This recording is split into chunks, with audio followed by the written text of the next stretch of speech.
The wind carried dust across the prairie like a brown blanket, covering everything in its path. Martha Henderson wiped her hands on her apron and stepped onto the wooden porch of her small farmhouse. The boards creaked under her feet, just like they had every evening for the past 3 years since her husband died. She squinted at the horizon, where two dark shapes moved slowly toward her property. At first she thought it might be wild horses or maybe cattle that had wandered off from a neighboring ranch. But as the figures got closer, she could see they were people. A man and what looked like a child, walking side by side through the tall grass. Martha's heart started beating faster. Strangers didn't often come this way, especially not on foot. Her nearest neighbor lived 5 miles east, and the town was a full day's ride away. She thought about going inside and grabbing her husband's old rifle from above the fireplace, but something about the way the two figures moved made her pause. They weren't rushing or trying to hide. They just looked tired, the autumn of 1887 had been harder than most. The crops hadn't grown well because of the dry summer, and Martha had been stretching every penny just to get by. The letters from the railroad company sat on her kitchen table like unwelcome guests, each one demanding money she didn't have for taxes on land that had been in her family for 20 years. As the strangers got closer, Martha could see them more clearly. The man was tall and lean, wearing a hat that had seen better days and clothes that were clean but worn thin. The boy beside him couldn't have been more than 10 years old, with sandy hair that stuck out from under a cap that was too big for his head. Both of them moved slowly, like people who had been walking for a very long time. When they reached the fence that marked her property, the man stopped and took off his hat. Even from a distance, Martha could see the respect in the gesture. He said something to the boy, who nodded and stayed by the fence while the man walked alone toward the house. Martha stepped down from the porch and met him halfway across the yard. Up close, she could see that his face was weathered by sun and wind, but his eyes were kind. There was something about him that seemed different from the rough cowboys and drifters who sometimes passed through the area. "Evening, ma'am," he said, his voice quiet and polite. "I'm sorry to bother you so late in the day. My name is Jack, and that's my son Tommy by the fence there. We've been traveling for quite a while, and I was wondering if you might have some work we could do in exchange for a meal and maybe a place to sleep tonight." Martha looked past him at the boy who was petting her old horse through the fence rails. Tommy was thin, and she could see the tiredness in his small shoulders. When she looked back at the man who called himself Jack, she noticed the same tiredness in his face along with something else. Pride, maybe, or the kind of dignity that comes from a man who doesn't like asking for help, but will do it for his child. "What kind of work can you do?" Martha asked, though she was already planning to say yes. Her late husband had always said that turning away hungry people was bad luck, and she had never been able to ignore someone in need. Jack looked around the property with eyes that seemed to take in everything at once. "I can fix things that need fixing, tend to animals, help with harvest work. I've done most everything that needs doing on a farm or ranch." Martha nodded. There was plenty of work to be done. The chicken coop needed new boards, the well pump was acting up, and she had vegetables in the garden that needed picking before the first frost came. But more than that, she found herself curious about this polite stranger and his quiet son. "Well, I suppose I could use some help," she said. "The pay won't be much, but I can offer you both a hot meal and a clean place to sleep." Jack's face brightened, and Martha could see real relief there. "That's more than generous, ma'am. We're grateful." Martha called Tommy over, and when the boy approached, she could see that he had his father's kind eyes and the same careful politeness. His clothes were patched but clean, and his shoes were worn almost through at the soles. "Are you hungry, Tommy?" Martha asked, crouching down to his level. The boy looked at his father before answering. "Yes, ma'am. We haven't eaten since yesterday morning." The words hit Martha like a punch to the chest. Here she was, worrying about her own troubles, while this child had been going without food. She stood up quickly and brushed the dust off her apron. "Well, we can't have that," she said. "Come on inside, both of you. I've got stew on the stove, and fresh bread from this morning." As they walked toward the house, Martha found herself stealing glances at Jack. There was something about him that didn't quite fit with his story. His hands were calloused from work, but they were also clean and well kept. His way of speaking was educated, more refined than most of the ranch hands she knew. And despite his worn clothes, he carried himself with a confidence that spoke of better times. Inside the small kitchen, Martha busied herself setting the table for 3 instead of 1. She had been eating alone for so long that having company felt strange but welcome. The stew pot bubbled on the wood stove, filling the room with the smell of beef and vegetables that she had been rationing to make last the week. Jack and Tommy sat at the wooden table that Martha's husband had built with his own hands. She noticed how Tommy's feet didn't quite reach the floor and how he sat up straight with his hands folded, like someone had taught him proper manners. "This is very kind of you," Jack said as Martha ladled generous portions of stew into their bowls. "We don't often meet people willing to help strangers." Martha set down a plate of thick sliced bread and sat down across from them. "My husband always said that kindness comes back to you when you need it most. I figured he was right about that." As they ate, Martha learned that Jack and Tommy had been traveling from the east, looking for work and a place to settle down. Dick said his wife had died the year before, and he had decided to start fresh somewhere new. Tommy was well-mannered and quiet, asking politely for seconds and thanking Martha for every small kindness. What Martha didn't know was that the man sitting at her table, eating her simple stew with such gratitude, was worth more money than she could imagine. Jack's real name was Jackson Rothwell III, and he owned the very railroad company that was threatening to take her land.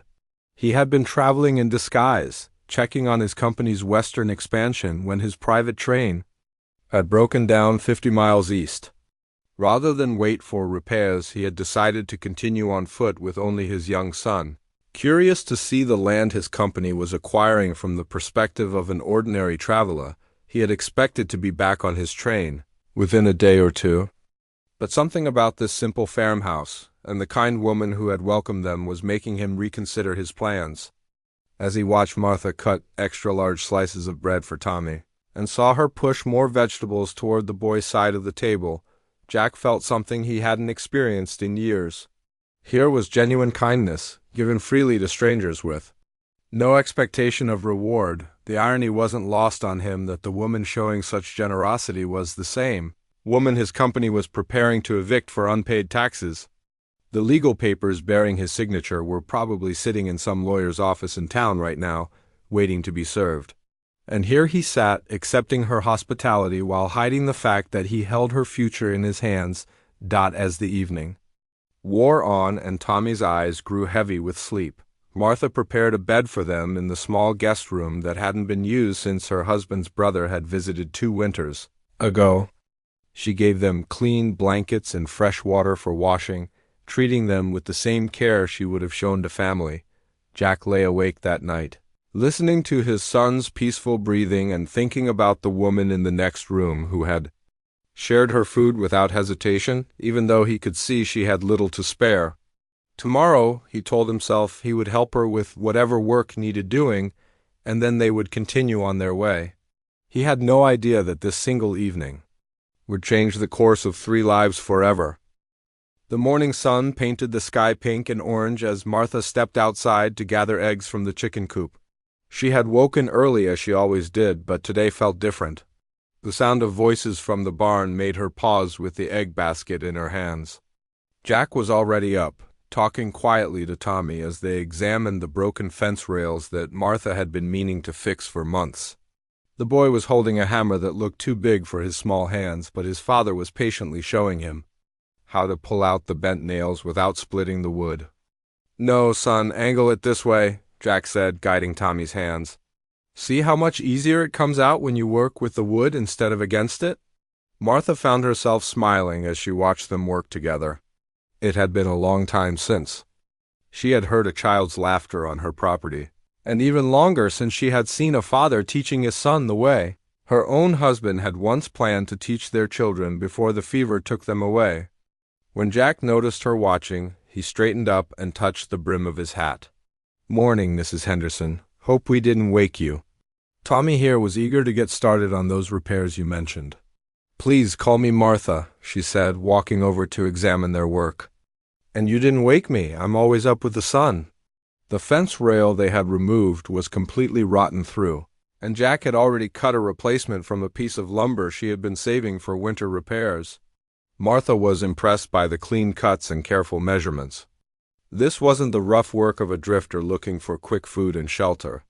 Jack worked with the precision of someone who took pride in doing things right. You know your way around tools, Martha observed, running her hand along the smooth edge of the new rail. Jack's hands paused for just a moment before he continued working. My father believed in teaching a man to work with his hands, no matter what else he might do in life. There was something in his voice that made Martha curious, but she didn't push. Everyone had stories they weren't ready to tell, and she respected that. Instead, she invited them both in for breakfast, where she watched Tommy's eyes light up at the sight of fresh eggs and bacon sizzling in the pan over the next few days. Jack and Tommy settled into a routine that felt surprisingly natural. Jack would work on repairs around the property while Tommy helped Martha with smaller tasks like gathering vegetables and feeding the chickens. The boy had a gentle way with animals that reminded Martha of her late husband, and he seemed to absorb everything she taught him like an eager student. Tommy's never been on a farm before, Jack explained one afternoon as they watched the boy carefully collect eggs from the nesting boxes. His mother, she preferred city life. All this is new to him. Martha noticed the sadness that crossed Jack's face when he mentioned his wife, and she felt her heart go out to both of them. Losing someone you loved was a pain she understood all too well. He's a good boy, Martha said. You've raised him well. I worry sometimes that I don't know what I'm doing, Jack admitted. Raising a child alone, it's harder than I expected. Martha turned to look at him, seeing vulnerability in his expression that he usually kept hidden. You're doing better than you think. Look at him. They both watched as Tommy gently coaxed a nervous hen away from her nest, speaking to her in soft, patient tones until she stepped aside. When he successfully retrieved the egg without breaking it, he looked over at them with such pride that Martha felt her heart squeeze. That's the look of a child who feels loved and secure, Martha said. Trust me, I know the difference. As the days passed, Martha found herself looking forward to their conversations. Jack had opinions about books she had read, could discuss current events with surprising knowledge, and had a way of listening that made her feel heard. When she mentioned her struggles with the railroad company, he asked thoughtful questions about the land and her husband's original purchase agreement. The railroad companies can be ruthless, Jack said one evening as they sat on the porch watching Tommy chase fireflies in the yard. They see land as nothing more than numbers on a map. This land means everything to me, Martha said, her voice thick with emotion. My husband and I, we had such plans. We were going to expand the farm, maybe raise cattle. He used to say this place would be something to pass down to our children. Jack was quiet for a long moment, and when Martha glanced at him, she saw an expression she couldn't quite read. What did the railroad offer you for the property? It's not about selling, Martha said quickly. It's about back taxes. My husband, he got behind on payments before he died, and the interest just keeps growing. They say if I can't pay what I owe, they'll take the land for the amount of the debt. How much do you owe? Jack asked gently. Martha named a figure that made Jack's jaw tighten. It was more money than she could reasonably earn in several years, but it was less than Jack spent on a single business dinner in the city. The injustice of it made something burn in his chest. That's highway robbery, he said, and the anger in his voice surprised Martha. Maybe so, but that doesn't change anything. I've written letters, tried to negotiate, but they won't budge. They want their money, and they want this land for their railroad line. Jack stood up abruptly and walked to the edge of the porch, his hands gripping the railing. Martha could see tension in his shoulders that hadn't been there moments before. Sometimes there are ways to fight these things, he said carefully. Have you talked to a lawyer? Martha let out a bitter laugh. With what money? Besides, what lawyer is going to go up against the railroad company? They own half the judges in this state. The irony of the conversation wasn't lost on Jack. Here was Martha pouring out her troubles to the very man who had the power to solve them with a single word. But that word would mean revealing who he really was, and Jack found himself unwilling to break the spell of these peaceful days. He had sent a telegram to his business office claiming he needed more time to assess the local situation, but the truth was he didn't want to leave. Watching Martha teach Tommy to read by lamplight, seeing her mend the boy's torn shirt with the same care she would have shown her own child, observing the way she shared her meals without ever making them feel like charity cases, it all made Jack question everything he thought he knew about his own life. In the city, Jack was surrounded by people who wanted things from him: money, favors, business deals, social connections. But Martha asked for nothing except honest work, and she gave freely of her time, her food, and her kindness. When Tommy had nightmares about his mother, Martha was the one who sat beside his bed and sang lullabies until he fell back asleep.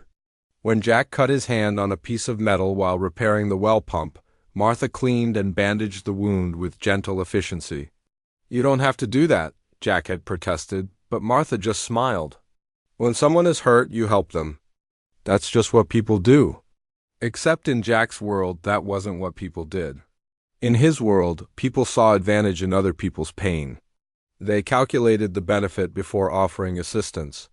They helped only when there was something to be gained. One afternoon, while Tommy napped in the shade and Martha worked in her vegetable garden, Jack found himself really looking at the land around him. He had seen the survey reports and the maps, but being here, seeing it through Martha's eyes, he understood why she fought so hard to keep it. The soil was rich, the water supply was good, and the rolling hills stretched toward the horizon like a promise of prosperity. The railroad wanted this land because it was the perfect spot for a depot. Trains could stop here for water and supplies, and the level ground would make construction easy. But looking at Martha's small garden, her neat rows of vegetables and her carefully tended flower beds, Jack realized that taking this place would destroy something beautiful and irreplaceable. That evening, as they sat down to another simple but delicious meal, Tommy surprised them both by asking Martha a question that made Jack's chest tighten with emotion. "Martha, do you think my papa and I could stay here forever?" Martha's spoon paused halfway to her mouth, and she looked across the table at Jack with eyes that held hope and fear in equal measure. Jack felt the weight of his deception like a stone in his stomach. This innocent question from his son had just made everything impossibly complicated. "Well, Tommy," Martha said carefully, "that would be up to your papa. This is his decision to make." Jack met her gaze and saw something there that made his heart race. In 3 short days, this woman and this place had become more important to him than anything waiting for him back in the city. But he also knew that every moment he stayed made his eventual confession more devastating. As they settled down for another night in Martha's warm, welcoming home, Jack lay awake wrestling with a decision that would change all their lives. Outside, the wind whispered through the grass, and somewhere in the distance, a train whistle reminded him of the world he had temporarily left behind, and the truth that would soon catch up with them all. The morning started like any other, with Martha humming softly as she prepared breakfast, and Jack splitting firewood behind the house. Tommy sat at the kitchen table, carefully practicing his letters on a piece of brown paper that Martha had given him. The smell of coffee and frying bacon filled the small kitchen, creating the kind of peaceful atmosphere that Jack had never experienced in his grand mansion back east. But peace was about to be shattered by a single piece of paper. Jack had been at Martha's farm for 2 weeks now, and each day made leaving more difficult. He had sent several telegrams to his office, each one buying him more time with increasingly creative excuses. His business partners were growing impatient, and the railroad expansion project was falling behind schedule. But every morning when he saw Martha smile and heard Tommy's laughter, Jack found another reason to delay his return to the city. The sound of hoofbeats in the distance made them all look up from their morning routine. A rider was approaching fast, kicking up clouds of dust as he pushed his horse hard across the prairie. Martha wiped her hands on her apron and stepped onto the porch, shading her eyes against the morning sun. "That's Billy Patterson," she said, recognizing the young man who worked at the general store in town. "He only rides that hard when there's important news or trouble." Jack felt his stomach drop. He had a terrible feeling that this unexpected visitor was connected to his prolonged absence from his business affairs. Setting down his axe, he walked quickly to the front of the house, arriving just as Billy pulled his horse to a stop in the yard. "Morning, Mrs. Henderson," Billy called out, breathing hard from his ride. "Got some telegrams for a fellow named Jack. Heard he might be staying here." Martha looked confused. "Telegrams? How did anyone know to send them here?" Billy shrugged. "The telegraph operator said they've been piling up for days. Someone finally told him to check with folks who might be putting up travelers. Your place was the first one he thought of." Jack stepped forward, his heart pounding. "I'm Jack. Thank you for bringing them out." Billy handed over a stack of yellow telegram papers, tipped his hat to Martha, and rode away. Jack stood holding the messages, knowing that each one probably contained increasingly urgent demands for his return. Martha was watching him with curiosity and growing concern. "You must have important business somewhere," she said quietly. "I didn't realize people were trying to reach you." Jack forced a smile that felt hollow. "Just some work matters." "Nothing. That can't wait." But as he read the first telegram, Jack knew that wasn't true. His business partner was threatening to make major decisions without him. The railroad expansion project was in jeopardy. Stock prices were dropping because investors were worried about his unexplained absence. The last telegram was from his personal secretary, warning him that if he didn't return immediately, the board of directors was prepared to remove him from his position as company president. "Bad news?" Martha asked, noticing the way Jack's face had gone pale. "Complicated news," Jack replied, folding the papers and putting them in his pocket. "Nothing for you to worry about." But Martha was more observant than Jack realized. She had noticed things about him over the past 2 weeks that didn't quite add up. His clothes might be worn, but they were made from expensive fabric. His boots were scuffed but originally cost more than most working men made in a month. He knew too much about business and finance for a simple drifter, and his hands, while calloused from recent work, showed signs of a softer life. "Jack," Martha said carefully, "if you need to leave, Tommy and I will understand. You don't owe us anything. We're grateful for all the help you've given, but I don't want to keep you from important business." The kindness in her voice made Jack's deception feel even worse. Here she was, giving him an easy way out, thinking only of his needs when her own future was hanging by a thread. If only she knew that his important business included finalizing the seizure of her property. "I don't want to leave," Jack said. And the honesty in those words surprised him. "These past 2 weeks have been the best I've had in a long time." Martha smiled, but Jack could see uncertainty in her eyes. "Well then, you're welcome to stay as long as you like." That afternoon, while Tommy helped Martha in the garden, Jack rode into town on one of Martha's horses. He needed to send telegrams of his own, and he needed to find out exactly what was happening with the railroad's plans for Martha's land. The town was small, just a main street with a few shops, a saloon, and the telegraph office. Jack's presence didn't go unnoticed. Several people stared at the stranger who had been staying with the widow Henderson, and Jack heard whispers as he passed. Small towns had their own way of keeping track of everyone's business. At the telegraph office, Jack sent carefully worded messages to his associates, demanding more time and threatening consequences if they proceeded without him. He used his authority as company president to delay any action regarding the Henderson property, claiming he needed to personally assess the situation. But as he was leaving the telegraph office, Jack overheard a conversation that made his blood run cold. 2 men in expensive suits were talking quietly near the hotel, and Jack recognized them immediately. They were lawyers from his own company, sent to finalize the legal proceedings against Martha. "The boss wants this wrapped up quickly." One of them was saying, "We serve the papers tomorrow morning, give her the required notice, and then we can start surveying for the depot location." "What about the woman?" the other lawyer asked. "Word is she's got some drifter and his kid staying with her?" "Could be. Trouble if they decide to make a fight of it. One woman and a couple of vagrants?" The first lawyer laughed. "They'll clear out fast enough when they see we mean business. The railroad always gets what it wants." Jack felt rage building in his chest. These men worked for him, carried out his orders, but hearing them talk about Martha with such casual cruelty made him want to knock them both into the dust. The vagrants they were dismissing so carelessly included his own son. He managed to slip away without being recognized, but the encounter left him shaken. Tomorrow morning, Martha would receive the papers that would destroy her world, and she would have no idea that the man she had welcomed into her home was the one responsible for her pain. Riding back to the farm, Jack wrestled with his options.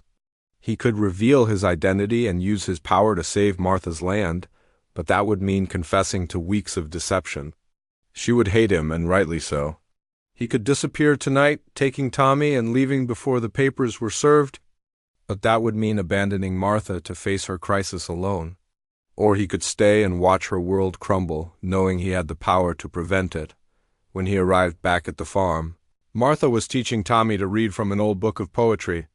They sat together on the porch in the golden afternoon light, Tommy sounding out words while Martha patiently corrected his pronunciation. The scene was so peaceful, so perfect, that Jack felt his heart breaking. How did things go in town? Martha asked when she saw him. Fine, Jack lied, dismounting and unsaddling the horse. Just sent some messages. That evening, as they sat down to dinner, Tommy chattered excitedly about the letters he had learned and the stories Martha had been telling him. Martha listened with the patience of a natural teacher, encouraging his progress and celebrating small victories. Jack tried to join in the conversation, but his mind kept returning to the lawyers in town and the papers they would serve in the morning. You're quiet tonight, Martha observed as she cleared the dishes. Are you feeling all right? Just tired, Jack said. But Martha's sharp eyes caught the tension in his shoulders and the worry lines around his eyes. After Tommy went to bed, Martha and Jack sat on the porch as they had every night for 2 weeks. Usually, this was Jack's favorite time of day, when they could talk quietly while watching the stars appear in the darkening sky. Tonight, the silence between them felt heavy with unspoken truths. Jack, Martha said suddenly, I need to ask you something, and I want you to be honest with me. Jack's heart stopped. What is it? Are you running from something? The law, maybe, or some kind of trouble? Because if you are, I need to know. I care about you and Tommy, but I can't have danger brought to my door. The question was so far from the truth that Jack almost laughed. He wasn't running from the law. He practically owned half the lawyers in the state. He wasn't fleeing. Trouble. He was trouble, at least for Martha. I'm not running from the law, Jack said carefully. I promise you that. Martha studied his face in the moonlight, and Jack could see that his answer hadn't completely satisfied her doubts. There's something about you that doesn't add up, she said. Your education, your manners, the way you handle business matters. You're not what you appear to be. Jack felt panic rising in his throat. What do you mean? I mean, you're not just some drifter looking for work. You're someone important, aren't you? Someone with responsibilities waiting for you somewhere else? The accuracy of her observation terrified Jack. Martha was too smart, too observant. She was starting to piece together clues he hadn't even realized he was leaving. Does it matter? Jack asked. I'm here now. That's what counts. It matters because I'm starting to care about you, Martha said quietly. The morning sun had barely touched the horizon when Martha heard the sound of retching coming from the small guest room. She dropped the coffee pot she had been filling and rushed down the hallway, her heart racing with concern. Inside the room, she found Tommy bent over a wash basin, his small body shaking with fever. Oh, sweetheart, Martha whispered, placing her hand on the boy's burning forehead. His skin was hot and clammy, and his usually bright eyes were glassy and unfocused. Jack appeared in the doorway. His hair tousled from sleep and his face immediately creased with worry. What's wrong? He's burning up with fever, Martha said, already moving into action. Help me get him back into bed? Together they settled Tommy between cool sheets, and Martha began the careful work of nursing a sick child. She had done this before, years ago, when the children in town had come down with various ailments. Her own children had never lived long enough to get sick, taken by fever when they were still babies, but Martha had learned the healing arts from her mother and grandmother. We need cool water and clean cloths, she told Jack, who was hovering anxiously beside the bed. And can you brew some willow bark tea? There should be dried bark in the jar on the kitchen shelf. Jack nodded and hurried away, grateful to have something useful to do. The sight of his son, so small and vulnerable in the big bed, made his chest tight with fear. Tommy was all he had left of his family, the only pure and good thing in his complicated life. For the next 3 days, Martha barely left Tommy's side. She bathed his fevered skin with cool water, spooned broth between his cracked lips, and sang soft lullabies when he cried out in his sleep. Jack watched in amazement as this woman who owed them nothing devoted herself completely to caring for his child. On the second night, when Tommy's fever spiked dangerously high, Martha sent Jack to bed and took on the night watch alone. She sat in the chair beside the bed, cooling the boy's skin every few minutes and checking his breathing. When Jack woke at dawn and found her still there, her clothes wrinkled and her hair falling loose from its braid, he felt something crack open inside his chest. "You should have called me," he said quietly, not wanting to wake Tommy, who was finally sleeping peacefully. "You need rest too," Martha replied, smoothing a damp cloth across Tommy's forehead. "Besides, this is what you do when someone you care about is sick. You take care of them." Jack stared at her tired face, at the gentle way her hands moved as she tended to his son, and realized he was looking at a kind of love he had never experienced. In his world, people hired nurses and doctors to deal with illness. They sent flowers and cards from a safe distance. But Martha had risked her own health to sit with a sick child who wasn't even her own. "Why?" Jack asked, his voice rough with emotion. "Why are you doing this for us?" Martha looked up at him with surprise. "Because he's just a little boy who needs help. Because you're both important to me now." She paused, then added more quietly, "Because this is what family does for each other." The word family hit Jack like a physical blow. In 3 weeks, this woman had created something he had been searching for his entire life without knowing it. Not the cold, formal relationships of his wealthy upbringing, not the calculated partnerships of his business world, but real warmth and belonging. By the third day, Tommy's fever broke. He woke up weak but clear-eyed, asking for water and complaining that he was hungry. Martha laughed with relief and immediately began preparing a light broth to help him regain his strength. "I had bad dreams," Tommy told them as Martha fed him small spoonfuls of soup. "I dreamed that you went away, Martha, and Papa and I couldn't find you anywhere." "I'm not going anywhere," Martha assured him, smoothing his hair back from his forehead. "I'm right here." Jack felt guilt twist in his stomach like a knife. Martha might not be going anywhere, but he was. Every day he stayed made the eventual truth more devastating, but every day also made leaving more impossible. That afternoon, while Tommy napped and his color slowly returned to normal, Jack found Martha in the kitchen preparing a special meal to celebrate the boy's recovery. She was humming as she worked, the same tune she had sung to Tommy during his fever, and Jack realized it was a lullaby his own mother had never bothered to learn. "I don't know how to thank you," Jack said, watching her hands as she kneaded bread dough. "What you did for Tommy, staying up with him, caring for him like he was your own." "He felt like my own," Martha said simply. "These past weeks you both have felt like family." Jack moved closer, drawn by something he couldn't name. "Martha, I need to tell you something." She looked up at him, flour dusting her hands and hope in her eyes. "What is it?" Jack opened his mouth to confess everything, his real name, his wealth, his company's plans for her land. But before he could speak, the sound of hoofbeats interrupted them. Through the kitchen window they could see 2 men in dark suits, riding toward the house. Who could that be? Martha wondered, wiping her hands on her apron. Jack's blood turned to ice. He recognized the riders from his glimpse of them in town. The lawyers had come to serve Martha with the eviction papers, and there was nothing he could do to stop them without revealing his identity. "Maybe you should let me handle this," Jack said quickly.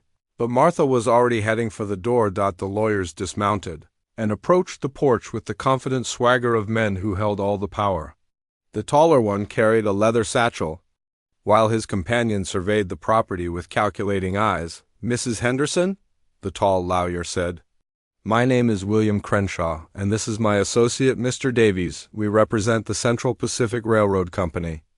Martha's face went pale, but she lifted her chin with the dignity Jack had come to admire. "I see. What can I do for you, gentlemen?"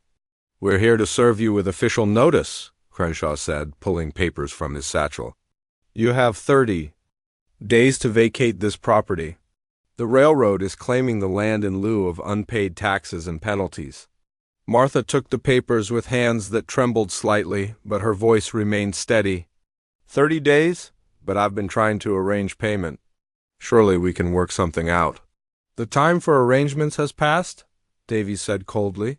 "The company has been more than patient. You've had ample opportunity to settle your debts." Jack stood behind Martha, his hands clenched into fists. These men worked for him, followed his orders, but he had never seen their cruelty so clearly. The casual way they spoke about destroying Martha's life made him want to reveal himself just to order them off the property. "What about my belongings?" "My husband's grave is on this land," Martha said, and Jack heard the first crack in her composure. "You can take your personal possessions, of course," Crenshaw said with false sympathy. "As for the grave, the company will ensure it's properly maintained or relocated if necessary." "Relocated?" Martha's voice rose. "You want to move my husband's grave for your railroad?" "Mrs. Henderson, please understand, this is progress," Davies said. "The railroad will bring prosperity to this region. Your small sacrifice serves a greater good." Jack couldn't stay silent any longer. "What gives you the right to decide what's a small sacrifice?" he demanded, stepping forward. The lawyers looked at him with the dismissive glance wealthy men reserve for people they considered beneath their notice. "And you are?" Crenshaw asked. "Someone who thinks you're being unnecessarily harsh," Jack replied, fighting to keep his voice level. "This is legal business, sir, not a matter for drifters and hired hands," Davies said. "I suggest you stay out of affairs that don't concern you." The contempt in the man's voice made Jack's vision go red. In that moment, he wanted nothing more than to reveal his identity and watch these arrogant lawyers grovel for forgiveness. But doing so would destroy Martha's trust forever. "Please," Martha said, her voice breaking slightly. "Isn't there any way to extend the deadline? I could try to raise more money, maybe sell some of my livestock." "The decision is final," Crenshaw said, tucking the remaining papers back into his satchel. 30 days, Mrs. Henderson. I suggest you use the time wisely." The lawyers mounted their horses and rode away, leaving Martha standing on her porch holding the papers that would end her life on the land she loved. Jack watched her shoulders shake as the reality of her situation hit home. "I'm sorry," he said quietly, knowing. The words were pathetically inadequate. Martha turned to face him, and Jack saw tears she was trying hard not to shed. "I knew this day would come," she said. "I just hoped... I don't know what I hoped." Jack pulled her into his arms, holding her while she finally let the tears fall. Over her head, he stared at the rolling hills and rich farmland that his company would soon turn into a railroad depot. For the first time in his life, progress felt like destruction. That evening, Martha sat at her kitchen table reading the legal papers by lamplight while Tommy, still weak from his illness, slept peacefully. In the next room, Jack watched her face as she absorbed the full details of her eviction, seeing her dreams crumble with each paragraph. 30 days, she said finally, setting the papers aside. "I have 30 days to find somewhere to go, pack up everything I own, and leave the only home I've ever known." "There has to be something we can do," Jack said desperately. "Some way to fight this?" Martha smiled sadly. "Fight the railroad? With what?" The yellow envelope arrived on a Tuesday morning, carried by the same young rider who had brought Jack's telegrams the week before. Martha accepted it without thinking, assuming it was another message for Jack about his mysterious business affairs. She was hanging laundry on the line behind the house, enjoying the crisp autumn air and the sight of Tommy, playing with a wooden horse that Jack had carved for him during his recovery. "Jack!" she called out, waving the telegram in the air. "Another message for you." Jack looked up from the fence post he was repairing and felt his stomach drop. He had been dreading this moment for days, knowing that his business associates wouldn't wait much longer for his return. Setting down his tools, he walked slowly toward Martha, each step feeling like he was walking toward his own execution. "Thank you," he said, taking the envelope with hands that trembled slightly. Martha noticed his reluctance to open it. "You look like you're expecting bad news. Aren't we all these days?" Jack replied, trying to keep his voice light, but as he read the contents of the telegram, Jack's face went white. The message was brief and brutal. "Board meeting scheduled for Friday. Your presence required to finalize Henderson property acquisition or face removal from position. No further delays acceptable." The irony was devastating. Here was Martha, innocently delivering the message that sealed her own fate, while Jack stood paralyzed by the weight of his deception. The board of directors was forcing his hand. If he didn't return to oversee the final seizure of Martha's land, they would replace him and proceed anyway. But returning meant leaving Martha to face her crisis alone or revealing the truth and destroying any chance of her ever forgiving him. "Jack?" Martha's voice seemed to come from far away. "What is it? You look like you've seen a ghost?" Jack folded the telegram and put it in his pocket, his mind racing through impossible options. "It's nothing important. Just business matters." But Martha had lived too long and seen too much to be fooled by his forced casualness. She stepped closer, studying his face with the sharp eyes that had first made him nervous weeks ago. "That's not nothing," she said quietly. "That's the look of a man whose world just turned upside down." Jack wanted to tell her everything right, then and there. The words were burning in his throat, desperate to be spoken. But before he could find the courage, Tommy came running around the corner of the house, clutching his wooden horse and laughing as he chased after Martha's old cat. "Papa, look how fast Thunder can run!" Tommy called out, holding up the toy horse. The sight of his son's innocent joy was like a knife in Jack's chest. Tommy had grown to love this place and Martha with the pure, uncomplicated affection of a child. How could Jack explain to a 10-year-old boy that his father was the villain in this story? How could he tell Tommy that the woman who had cared for him during his illness, who read to him every evening and taught him about farm animals, was going to lose everything because of them? "That's a fine horse," Jack managed to say, his voice hoarse with emotion. Martha was still watching Jack with growing concern. Something was terribly wrong, and her instincts told her it was bigger than just business problems. There was guilt in Jack's eyes, and fear, and something that looked almost like grief. "Tommy, why don't you take Thunder to visit the chickens?" Martha suggested gently. "I think they'd like to meet him." The boy nodded eagerly and ran off toward the chicken coop, leaving Martha and Jack alone beside the clothesline. Martha reached out and touched Jack's arm, feeling the tension in his muscles. "Talk to me," she said. "Whatever this is about, we can figure it out together." The kindness in her voice nearly broke Jack's resolve. Here she was, offering to help him solve problems when he was the source of all her troubles. The guilt was suffocating him, making it hard to breathe. "Martha, Jack began, then stopped. How could he find words for such a massive betrayal? "You have to leave, don't you?" Martha said, her voice barely above a whisper. "That telegram, it's calling you back to wherever you came from." Jack nodded, unable to trust his voice. In a way, she was right. The telegram was calling him back to his real life, to the boardrooms and business deals that had once seemed so important. But that life felt hollow now, meaningless compared to the warmth of this small farm and the love of the woman standing beside him. "How long do we have?" Martha asked, and Jack could hear her trying to keep her voice steady. "A few days at most." Jack replied. Martha turned away from him, pretending to adjust a sheet on the line, but Jack could see her shoulders shaking. "I see. Well, I suppose I knew this day would come. Men like you don't stay in places like this forever. Men like me?" Jack asked, confused by her words. Martha faced him again, and Jack was surprised to see anger mixing with the sadness in her eyes. "Don't pretend anymore, Jack. I'm not stupid. I've known for weeks that you're not what you claim to be.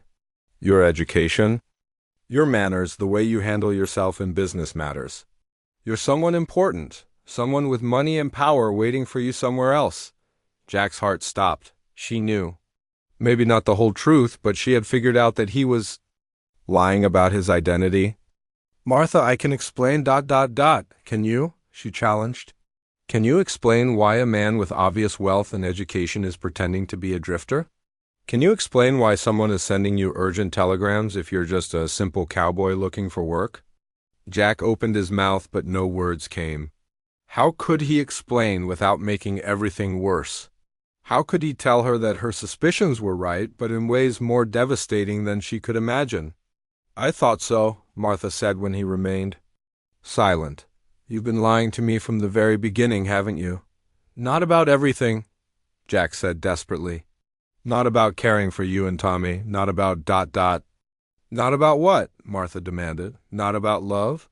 How can I believe anything you say when I don't even know who you really are? The accusation hit Jack like a physical blow because it was absolutely true.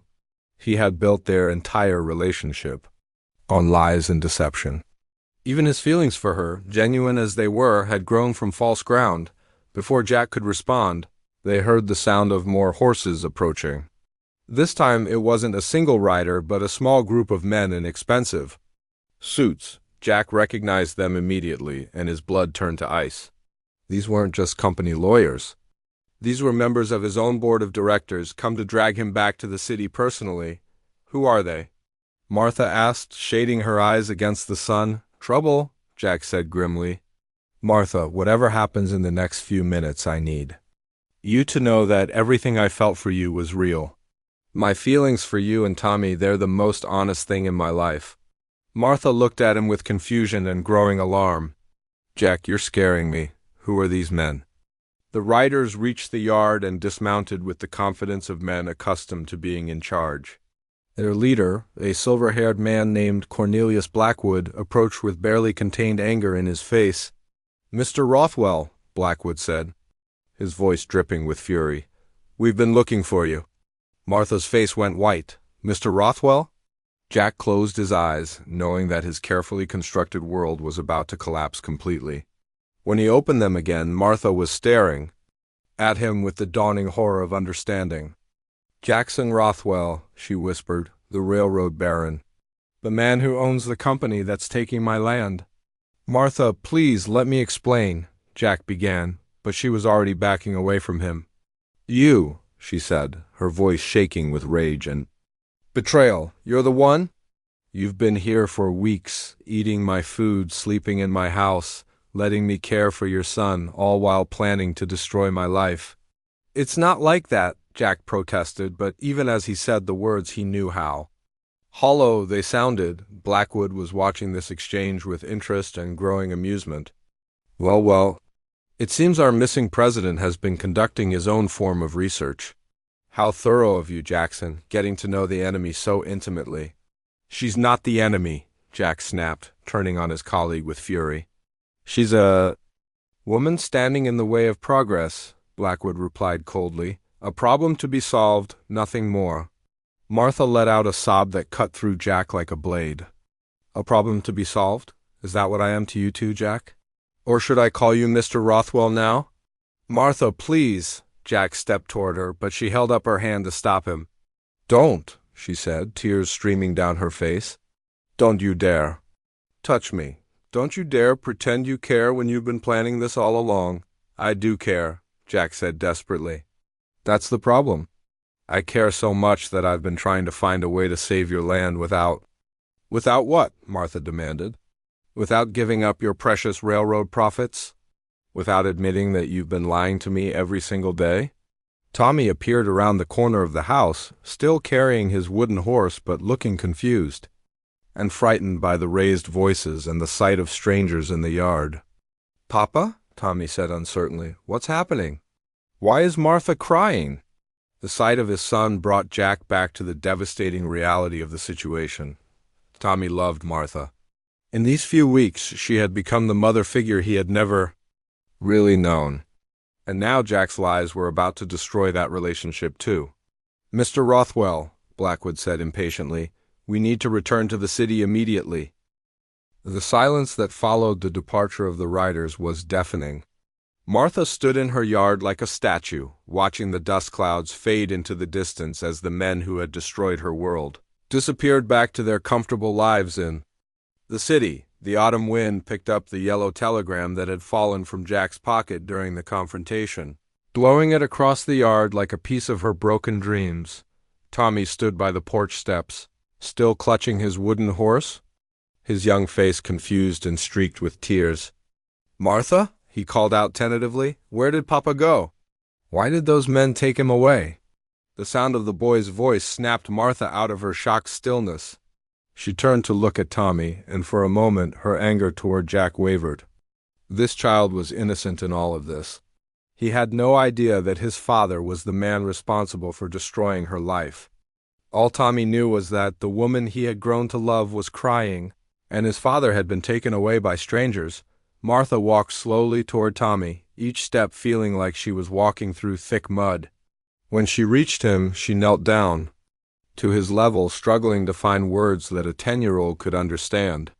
"Your papa had to go back to his work in the city," she said, her voice hoarse from crying. "He's a very important man with important responsibilities." "But he said we're going to stay here," Tommy protested, his lower lip trembling. "He said this could be our home. He said you were like family now." Each word was like a dagger in Martha's heart. She could see now how completely Jack's deception had affected all of them. He hadn't just lied to her about his identity. He had allowed his son to believe in a future that was built on lies, had let the boy form attachments that would now be broken. "Sometimes things change, sweetheart," Martha said, forcing herself to keep her voice gentle despite the rage and pain burning in her chest. "Sometimes people have to leave even when they don't want to." "Are you coming with us?" Tommy asked hopefully. "Papa said maybe you could come with us if we had to leave." Martha closed her eyes, fighting back a fresh wave of tears. Even now, after learning the truth about Jack's identity, part of her heart still ached at the thought of being separated from this sweet boy who had brought such joy into her lonely life. "No, Tommy," she said quietly, "I have to stay here. This is my home." But even as she said the words, Martha knew they weren't true anymore. In 30 days, this wouldn't be her home. Thanks to Jack's company, she would have nowhere to call home at all. Tommy's face crumpled, and he threw his arms around Martha's neck, sobbing into her shoulder. "I don't want to leave you," he cried. "I love you, Martha. You're the best mama I ever had." The words shattered what was left of Martha's composure. She held Tommy close, breathing in the scent of his hair and memorizing the feeling of his small arms around her neck. In just a few weeks, this child had filled a hole in her heart that she hadn't even realized was there. Now that hole would be bigger than ever. "I love you too, Tommy," she whispered. "More than you'll ever know." They held each other in the growing dusk until Martha heard the sound of another horse approaching. Her heart leaped for a moment, hoping irrationally that Jack had come back to explain everything, to somehow make this right. But when she looked up, she saw it was only Billy Patterson from town, the same young man who had delivered Jack's telegrams. "Evening, Mrs. Henderson," Billy called out, dismounting from his horse. "I've got something for you." He handed her a thick envelope with her name written on it in Jack's careful handwriting. Martha stared at it for a long moment, debating whether to tear it up unread or throw it in the fire. But curiosity and the faint hope that it might contain some explanation that could ease her pain made her accept it. "The gentleman asked me to wait for a reply if you have one," Billy said. "He's at the hotel in town." "There won't be a reply," Martha said firmly. "You can tell him I said that." Billy nodded and rode away, leaving Martha alone with Tommy and the letter that felt like it weighed 1,000 pounds in her hands. She helped Tommy wash his face and get ready for bed, going through the familiar motions even though nothing would ever be familiar again. After tucking Tommy into the small bed where he had recovered from his fever, Martha sat at her kitchen table and finally opened Jack's letter. Her hands shook as she unfolded the pages covered in his neat handwriting. "My dearest Martha," the letter began, and she almost crumpled it up right then. How dare he call her dearest after what he had done? But something made her continue reading, even though every word felt like salt in an open wound. I know that nothing I can say will excuse what I have done to you. I know that my deception has hurt you in ways I can never repair. But I need you to understand that everything I felt for you was real. My love for you, my gratitude for your kindness to Tommy, my admiration for your strength and goodness, none of that was a lie. Martha let out a bitter laugh. Love? He called this love? Love didn't involve destroying someone's life while pretending to care about them. The letter continued. I came to your farm by accident, never intending to stay more than a night. I was traveling in disguise to survey the railroad expansion, and when my train broke down, I decided to continue on foot to get a closer look at the land we were acquiring. I never expected to find you or to discover what real kindness looked like. Martha's hands tightened on the paper, so it was true. He had come here specifically to spy on the land his company was stealing. Every moment of their time together had been built on lies. I know you won't believe this, Jack's letter went on, but I tried to find ways to save your land without revealing who I was. I delayed the legal proceedings as long as I could, hoping to find a solution that wouldn't destroy what we had built together. But my business partners grew impatient, and today they forced my hand. Martha laughed again, but there was no humor in it. He had delayed the proceedings? How generous of him to postpone her destruction by a few weeks. The board of directors is meeting tomorrow to finalize the acquisition of your property. They expect me to oversee the process personally. I can stop this, Martha. I have the power to save your land, to void the debt, to make sure you never have to leave your home. But doing so would mean revealing everything to my colleagues, facing their questions about why I want to help you. Admitting that I have feelings that interfere with business decisions. Martha's heart stopped. He could save her land? He had the power to stop this nightmare, and he was hesitating because it might be awkward for him in the boardroom. She read on, her anger building with every word. I'm not asking for your forgiveness. I know I don't deserve it. I'm not even asking for your understanding because what I did was unforgivable. I'm simply telling you that I love you and I love the life we could have had together if I had been brave enough to tell you the truth from the beginning. The letter was signed simply, Jack. As if he still had the right to use the name she had known him by, Martha set the letter down on the table and stared at it for a long time. Outside, the wind was picking up, rattling the windows and reminding her of the approaching winter that she would now face somewhere else. In some unfamiliar place far from everything she had ever loved. The worst part wasn't even the betrayal, though that cut deep enough.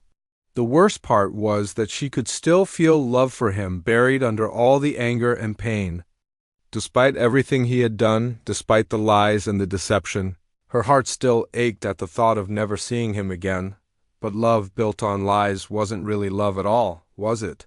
It was just an illusion, as false as the name he had given her and the story he had told about being a simple drifter looking for work. Martha stood up and walked to the fireplace. She held Jack's letter over the flames for a long moment, watching the fire dance and thinking about all the dreams that were burning up along with her old life. Then, with deliberate slowness, she fed the pages to the fire one by one, watching Jack's words turn to ash and disappear up the chimney. When the last page was gone, Martha sat back down at the table and began making lists of what she would need to do in the next 30 days. She would have to contact her sister back east, arrange for transportation, decide which belongings she could take and which she would have to leave behind. She would have to visit her husband's grave one last time and say goodbye to the dreams they had shared for this place. But most of all, she would have to find a way to forget the feeling of Jack's arms around her, the sound of his laughter mixing with Tommy's and the brief, beautiful illusion that she had found a family again. As she worked on her lists by lamplight, Martha tried not to think about the fact that somewhere in town, Jack was probably lying awake too, wrestling with decisions that would determine all their futures. She tried not to wonder if he was thinking about her, or if he was already planning his return to his comfortable life in the city, where broken-hearted widows were just problems to be solved by men in expensive suits. The hardest part was accepting that the man she had fallen in love with had never really existed at all. Jack the drifter, Jack the caring father, Jack, the gentle man who had helped her with farm work and listened to her stories, that man had been as much of an illusion as the future she had started to imagine with him. What remained was Jackson Rothwell III, railroad baron and destroyer of dreams. The boardroom on the 15th floor of the Rothwell building had never felt more like a prison. Jack sat at the head of the long mahogany table, surrounded by 12 men in expensive suits who looked at him with barely concealed anger and suspicion. The morning sun streamed through tall windows, but the light felt cold and harsh compared to the warm glow of Martha's kitchen, where he had shared so many peaceful mornings. Cornelius. Blackwood spread maps and legal documents across the polished table surface, pointing to the small square that represented Martha's farm.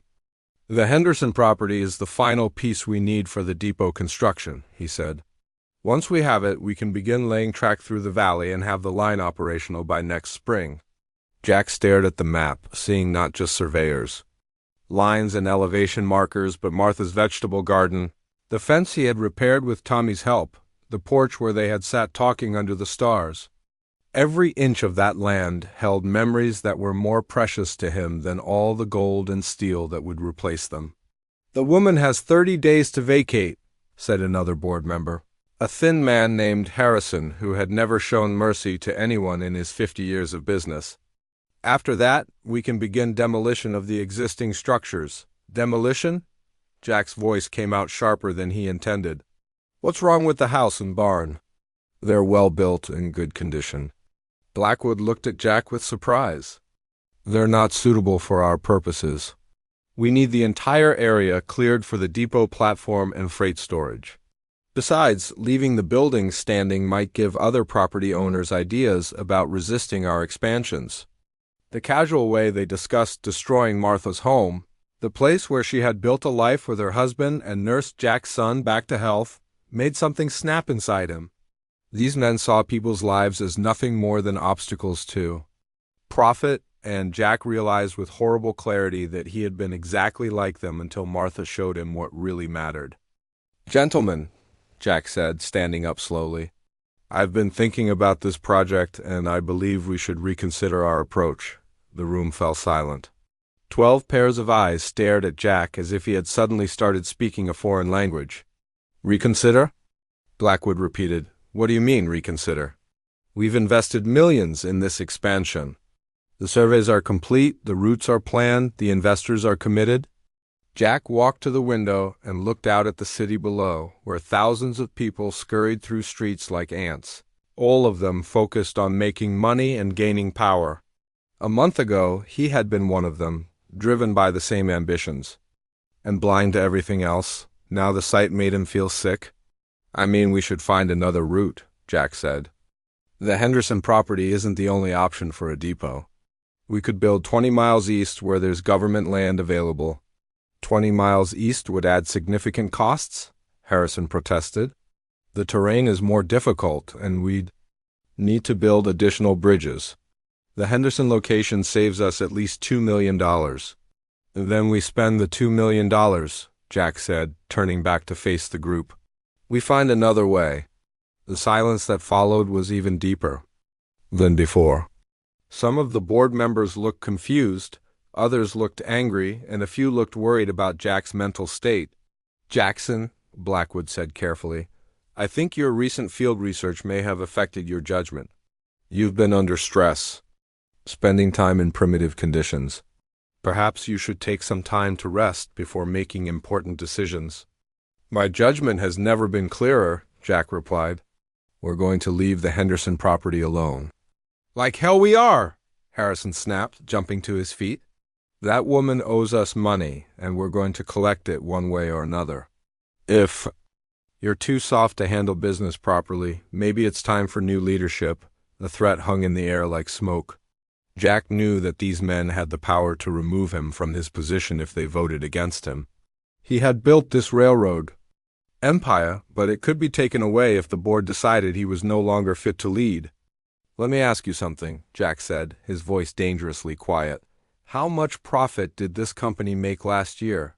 $47 million, Blackwood answered, clearly confused by the question. "And how much is Mrs. Henderson's debt?" $12,000, including penalties and interest. Jack laughed, but there was no humor in it.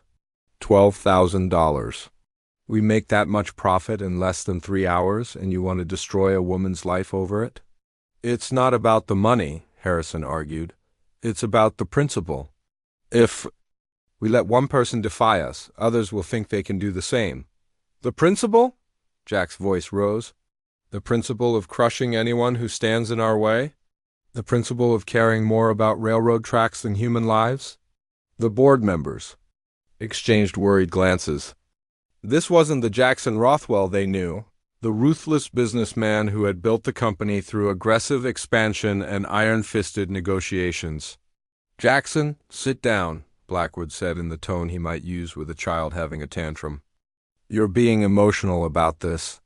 Business requires hard decisions." "You're right," Jack said, walking back to his chair. "Business does require hard decisions, so here's mine." He reached into his jacket and pulled out a thick folder of papers that his lawyers had prepared the night before. The documents had cost him hours of sleepless work and negotiations, but they represented the most important decision he had ever made.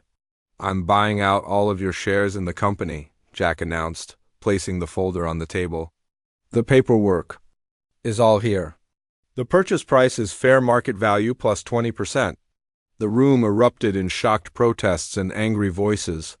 Several board members started talking at once, demanding explanations and threatening legal action. "You can't do this," Harrison shouted above the noise. "The company bylaws require board approval for major ownership changes." "Actually, they don't," Jack said calmly. "I had my lawyers check very carefully. As the founding member and current majority shareholder, I have the right to purchase additional shares from any willing seller. And if any of you refuse to sell, I'll simply vote to dissolve the company and redistribute the assets. Either way, you're out." Blackwood was reading through the legal documents with growing alarm. "This is insane, Jackson. You're talking about spending your entire personal fortune. You'll own the railroad, but you'll be bankrupt." "Not bankrupt," Jack corrected. "Just not as wealthy as I used to be." "There's a difference. Why?" Blackwood demanded. "Why are you destroying everything we've built over one insignificant farm? And one stubborn woman?" Jack thought about Martha's face the last time he had seen her, twisted with pain and betrayal. He thought about Tommy's confused tears and the way Martha had held the boy even though Jack had caused all her suffering. "Because that insignificant woman and her farm taught me something you'll never understand," Jack said. "They taught me the difference between having a fortune and having a life worth living." The negotiations continued for 6 hours. Some board members tried to argue, others threatened legal challenges, and a few simply sat in stunned silence as they watched their business empire being dismantled. But in the end, Jack's lawyers had done their work well. The buyout was legal, the payments were guaranteed, and by evening, Jackson Rothwell III owned the entire Central Pacific Railroad Company. As the last board member signed the final papers and left the building, Jack stood alone in the empty boardroom, surrounded by the documents that had just made him the poorest rich man in America. He had traded his vast wealth for complete control of the company, and his first act as sole owner would be to spare Martha's farm, but the cost had been enormous. The buyout had consumed almost all of his liquid assets, his investment portfolio, and even his family mansion. He would keep the railroad, but barely enough money to run it. The luxurious lifestyle he had always known was gone forever. Jack's personal secretary knocked on the door and entered hesitantly. "Mr. Rothwell, I've prepared the documents you requested regarding the Henderson property." "Thank you, Patricia," Jack said, accepting the papers. "Please send these to Mrs. Henderson immediately, and prepare a telegram to our field office canceling all acquisition proceedings for her land." Patricia hesitated. "Sir, if you don't mind me asking, are you certain about this decision?" "The financial implications are quite severe." Jack looked out the window at the city lights beginning to twinkle in the growing darkness. Somewhere out there, in a farmhouse hundreds of miles away, Martha was probably sitting at her kitchen table, planning for a future that no longer included the home she loved. "I've never been more certain of anything in my life," Jack said later that night. Jack sat in his now empty mansion, most of his furniture already sold to pay for the bid-out. He had kept only the essentials and a few personal items, including the wooden horse he had carved for Tommy during the boy's recovery from fever. Tomorrow he would have to tell his son that their old life was over, that they could no longer afford private schools and fancy clothes and servants to handle every need, but he would also have to tell Tommy that Martha's farm was safe. The woman who had shown them both such love would not lose her home because of their lies. It was a small comfort, but it was something. Jack picked up his pen and began writing another letter to Martha. Spring had transformed Martha's farm into something magical. The apple trees were heavy with white blossoms. The vegetable garden was already showing green shoots, and the pasture was dotted with wildflowers that danced in the warm breeze. Martha stood on her porch, a cup of coffee growing cold in her hands, watching the sunrise paint the sky in shades of pink and gold. 6 months had passed since that terrible day, when Jack's true identity had been revealed.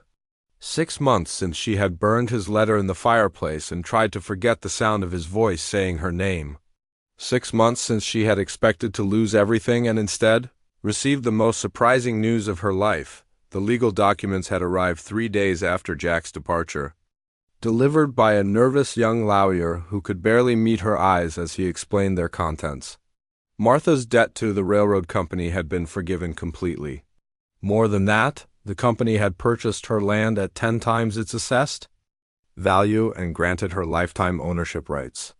She would never have to worry about taxes or debt again, and the railroad would be rerouted to avoid her property entirely. At first, Martha had been too shocked to react. Then came the anger, burning hot and fierce. She didn't want Jack's money or his guilt-driven charity. She had torn up the first set of papers and sent them back with a message that she wanted nothing from Jackson Rothwell III, but the lawyer had returned the next week with another set of documents and a patient explanation of the legal realities. Whether Martha accepted the money or not, her debt was already forgiven. The railroad route had already been changed. Jack had spent his personal fortune to make these things happen, and refusing his gesture wouldn't change any of it. "The gentleman wanted me to tell you something," the lawyer had said quietly. "He said this isn't charity. He said it's justice, and justice doesn't require the victim's permission." Martha had accepted the papers then, not because she forgave Jack, but because losing her farm wouldn't punish him or change what he had done. It would only hurt her, and she had been hurt enough. The money had changed everything. For the first time since her husband's death, Martha could breathe without worrying about the next crisis. She had repaired the roof, bought new livestock, and even hired a young man from town to help with the heavy work. But the financial security couldn't fill the emptiness that Jack and Tommy had left behind. Martha missed them both more than she cared to admit.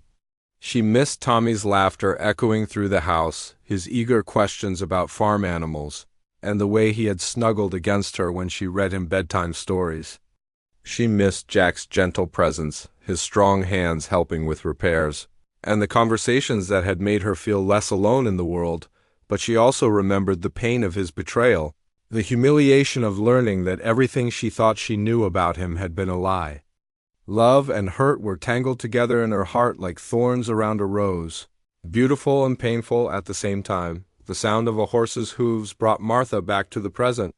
A rider was approaching slowly across the pasture, and something about the figure looked familiar. Martha's heart began to race as she recognized the rider's posture, and the way he sat in the saddle. It was Jack. He looked different.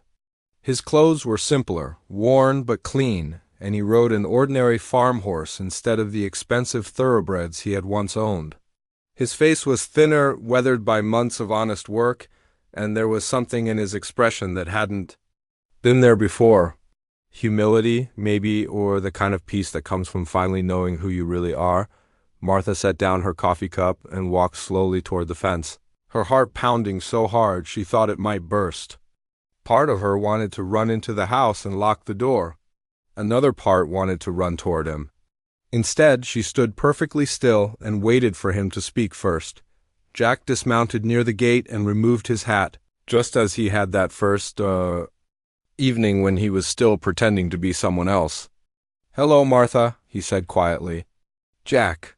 The name felt strange on her lips after all these months. "What are you doing here?" "I came to see how you're doing, to see if you're happy."